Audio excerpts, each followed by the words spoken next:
From our Chicago studios, this is the Muslim News on Muslim Network TV. Assalamu alaikum, I'm Samana Siddiqui. Our top story tonight. The UN's Working Group on Arbitrary Detention has criticized the prosecution of former Pakistani Prime Minister Imran Khan. The group says it lacks legal grounds and is politically driven. The charges relate to alleged concealment of gifts from the Toshakhana during his tenure as Prime Minister, as well as undervalued jewelry. The Toshakhana is a repository for gifts to Pakistani government officials. Khan, who also heads the country's largest political party, the Pakistan Tehreek-e-Insaf, was convicted in one case by the Election Commission of Pakistan. The result was a 3-year jail term, later suspended by the Islamabad High Court. The UN's report says these actions were aimed at politically sidelining Khan. Congresswoman Alexandria Ocasio-Cortez has pledged to file articles of impeachment against at least one justice of the Supreme Court. This is following the court's decision to grant former President Donald Trump immunity for official acts. The ruling shields Trump from criminal prosecution related to his presidency, including charges stemming from the January 6, 2021 Capitol insurrection. It also means that it is highly unlikely Trump will face a trial for his alleged role in the attack on the U.S. Capitol before November's election. Ocasio-Cortez condemned the decision as an assault on American democracy and called on Congress to act against what she termed authoritarian capture. Other progressive lawmakers, including Representative Barbara Lee and Senator Ed Markey, have also criticized the decision. They say it has perilous implications for presidential accountability and democratic integrity. Far-right Justices Clarence Thomas and Samuel Alito dismissed calls to recuse themselves from the case over alleged conflicts of interest. In addition to them and Chief Justice John Roberts, the court's 3 Trump appointees sided with the ex-president in the case. Observers say calls for impeachment of the justices highlight deepening political divisions over judicial oversight and executive power. President Joe Biden is grappling with concerns over his re-election bid following a turbulent debate performance, according to CNN. Biden, who retreated to Camp David with his family, sought to reassure Democratic supporters after a debate widely criticized as weak and incoherent. A CNN poll highlighted increased doubts about Biden's age and ability to serve another term, contrasting with his campaign's expectations. Despite criticism, Democratic leaders like Nancy Pelosi defended Biden, cautioning against hasty judgments based on a single debate. Republicans seized on Biden's performance, with figures like North Dakota Governor Doug Burgum highlighting concerns about national security implications. Biden acknowledged his debate shortcomings but vowed to press ahead during a New Jersey event. Fundraising remained strong post-debate, although a CBS YouGov poll reflected rising concerns about Biden's cognitive health. As speculation mounts about alternative Democratic candidates, Biden's team remains steadfast in their support, emphasizing party unity ahead of November elections. President Joe Biden's administration is extending overtime protections to 1 million more workers making less than $44,000 a year. The White House said in a statement that next year, overtime protections will be extended to another 3 million workers, while the overtime threshold will be raised to $58,656. Biden said Republicans side with big corporations and special interests to deny workers these protections. The latest extension is a series of administrative decisions designed to help working people and consumers. Renewed Israeli airstrikes continue to kill Palestinians and displace thousands in Gaza.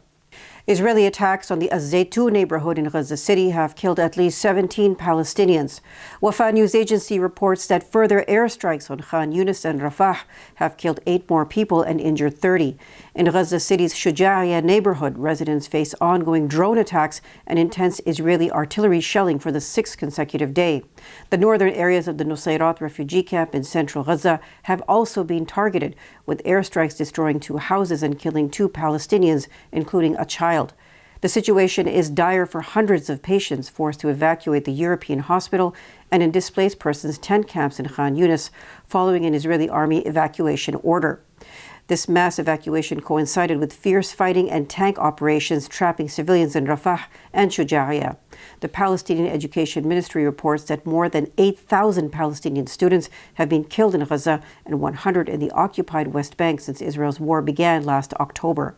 On the Israeli side, the military confirmed the deaths of 2 soldiers in combat and reported 44 injuries over the past 2 days. The total number of Israeli soldiers killed since October stands at 674, with 4,021 injured. Israel's war has killed at least 37,900 Palestinians and wounded more than 80,060 people. The International Court of Justice has accused Israel of genocide and ordered an immediate halt to its military operations in Rafah. Israeli Prime Minister Benjamin Netanyahu has ordered an investigation into the release of the director of Al-Shifa hospital in Gaza City. Netanyahu described the release of Dr. Mohammed Abu Salmiya as a severe mistake and an ethical failure, according to a statement by his office. He claims that Abu Salmiya belongs in prison and has accused him of being responsible for holding and murdering Israeli captives in Gaza. Abu Salmiya was arrested on November 23rd, along with several medical staffers while traveling south from Gaza City following an Israeli raid on the hospital. Growing concern over anti-Semitism in the U.S. Details after the break, so stay tuned and we'll be right back.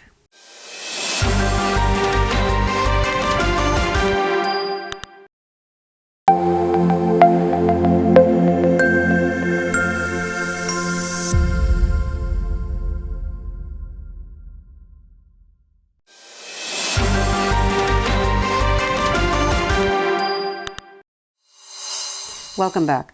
A recent Gallup poll reveals a significant increase in American concern over anti-Semitism compared to 2 decades ago. Today, 81% of Americans view anti-Semitism as either a very serious or somewhat serious problem, up from 57% in 2003. The shift includes a sharp rise in those considering it very serious, now at nearly half of respondents, compared to just 9% over 2 decades ago. Conversely, those dismissing anti-Semitism as not much of a problem have dwindled from 30% to 10%. The findings are based on a May 1st to 23rd survey of over 1,000 U.S. adults. Analysts say it reflects heightened awareness following incidents like the 2018 Pittsburgh synagogue shooting. In contrast, concerns over Islamophobia, though also significant, lag behind anti-Semitism, with 74% of Americans viewing it as serious to some degree. Pro-Palestinian demonstrators protested Secretary of State Antony Blinken on Monday outside the Brookings Institution in Washington, D.C. This was after he participated in a conversation on U.S. foreign policy. Protesters carrying Palestinian flags and banners chanted as Blinken left. A female demonstrator wearing a mask depicting Blinken and prison clothes danced as other protesters chanted. The Council on American Islamic Relations, or CAIR, has called on the Senate to oppose a recent House amendment to halt funding for President Joe Biden's directive delaying deportation orders for Palestinians.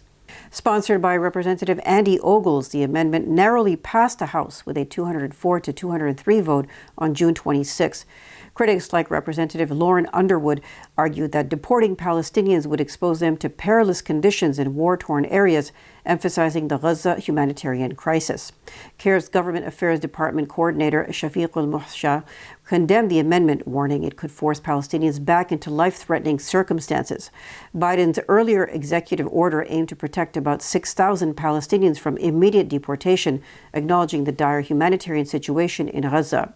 CAIR insists that sending Palestinians back under current conditions would be inhumane and potentially lethal.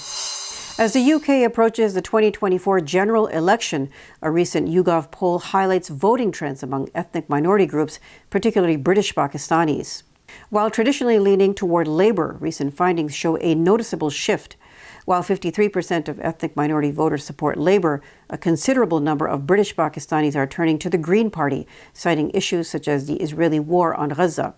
Labour leader Keir Starmer's stance on Gaza appears to have influenced this shift, with only 28% of Pakistani and Bangladeshi Britons viewing him favourably.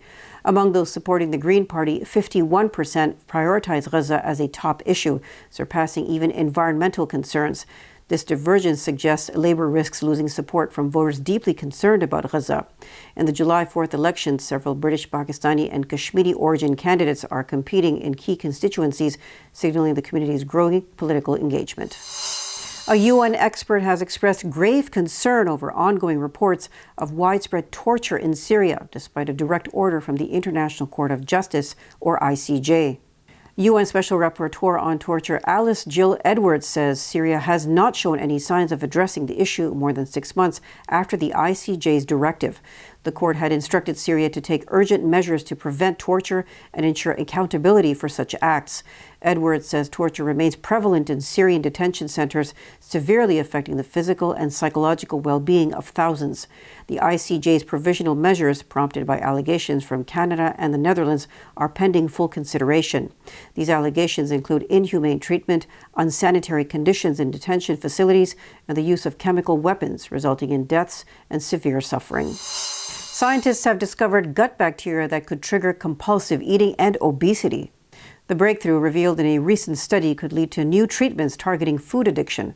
A team of researchers from around the world identified a specific bacteria associated with both human and mouse addiction to food, leading to obesity. They also discovered beneficial bacteria that may prevent food addiction. Experts say this suggests potential protective roles of certain microbiodata against food addiction, offering insights for future treatments. That's all from our Chicago studios tonight. Thank you for tuning in. You can subscribe to our YouTube channel and hit the bell icon for the latest updates. Your support is needed now more than ever to continue our mission of providing informative, educational, and inspiring content to Muslims in North America and around the world. Donate now by visiting muslimnetwork.tv/donate. For more content, keep watching Muslim Network TV or visit muslimnetwork.tv. Salam and good night.